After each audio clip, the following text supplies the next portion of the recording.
Late last year, I lost a best friend to a senseless one punch.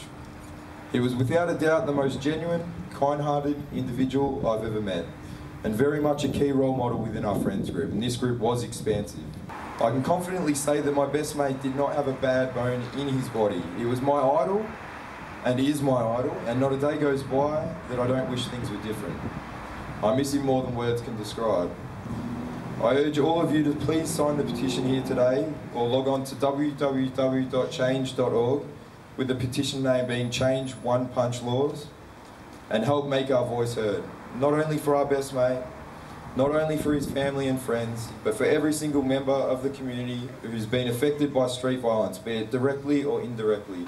The physical pain I suffered included a bleed and swelling to the frontal lobe of my brain, laceration to the back of the head requiring 10 staples, significant blood loss, vomiting, a wound infection, and headaches and migraines, the first of which lasted 2 weeks without respite, 24 hours a day, 2 weeks straight.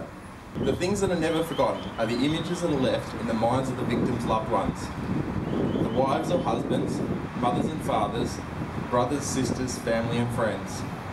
For my brother, having to hold my head still as blood continued to cover the pavement, and every second, I'm sure, seemed like a minute waiting for an ambulance.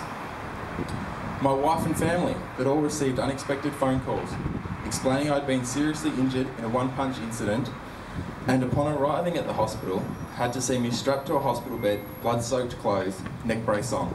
You may have received the phone call in the middle of the night to learn that a person that you love was out having a good time when suddenly someone randomly decided to smash their face in. What? You scream in disbelief? That cannot be. How could someone do that? And why would somebody do that? And that's the question that will haunt you for years. Why? Why? And you'll never get an answer that will satisfy you. Why did it happen? Because the perpetrator was pissed or off his face on ice? Because we know that statistics tell us that it's often a random act perpetrated by a male who is often on drugs and often doesn't know his victim? Do those statistics provide a satisfactory explanation for why the life of your loved one was smashed apart?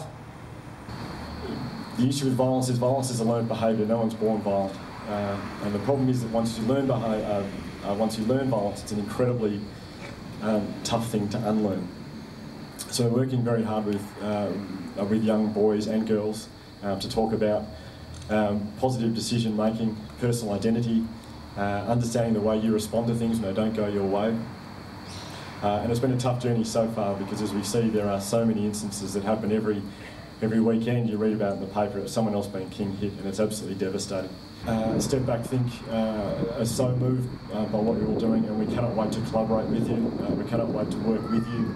I'm only a couple of weeks into this role, and one of the first things I want to do is sit down with everyone from Stop One Punch Can Kill to talk about how we can work together. We are trying to do the exact same thing. We're here to achieve the exact same goal, so it's so important that we collaborate and we work together to try and end this, to try and change this culture and try and end this horrific street violence.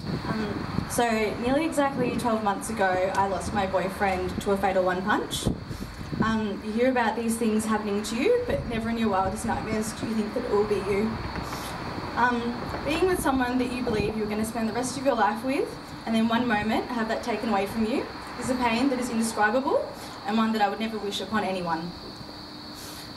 Still to this day, I find waking up and facing the day a struggle, knowing that the reality of the situation is that I will never see his face, be able to give him a kiss, or even call him and tell him how my day was.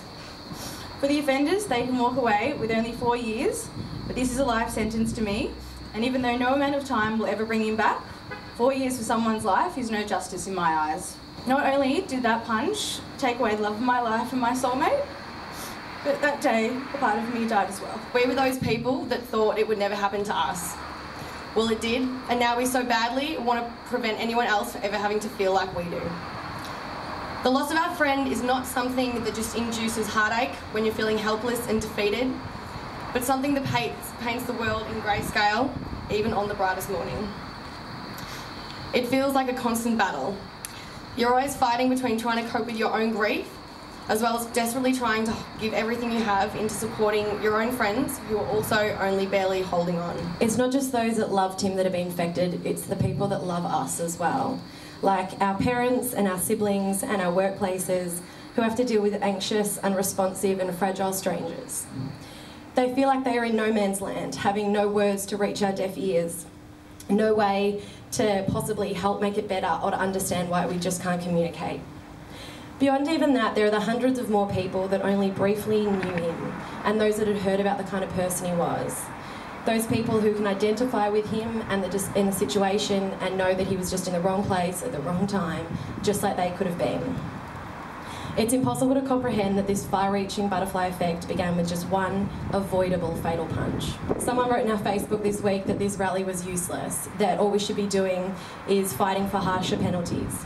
This is not what we believe in. That's why we're not at Parliament steps chanting today.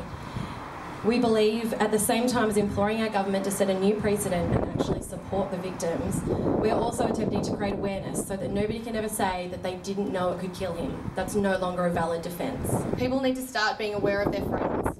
When you see them out of control, put them in a cab before they ruin their own life, as well as that of an innocent victim. We want justice for the crimes that have been committed. We need to give a voice to those victims who were taken away before their time, and to every single one of us that has to live with the lifetime sentence of losing a loved one. We aren't here to seek revenge, because at the end of the day, nothing will bring our friend back. But at least if there is a chance, that his death can serve as a lesson to others, and we can prevent the death of just one innocent victim, then this is all worth it. Thank you everyone for coming today. It means the absolute world to us, and yeah, you guys